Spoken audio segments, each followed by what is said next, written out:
হ্যাঁ, hello guys, welcome to my another blog. আজকে আমি যাচ্ছি, কোথায় যাচ্ছি? আজকে দোকান যাচ্ছি। দোকান যাচ্ছি। আরে কি বলছো? দোকানকে কি কিনতে যাচ্ছি বলে দাও একটু, সবাই শুনছে। কি হচ্ছে? তো আমরা যাচ্ছি মামপুর জন্য। কি কিনতে একবার বলে দাও।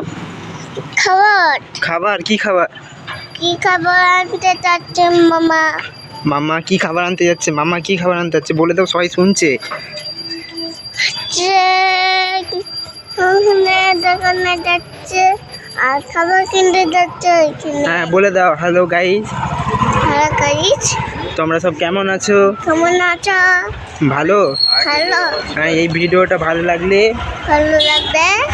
আমার মামাকে ফলো অ্যান্ড সাবস্ক্রাইব করো। Thank you, welcome.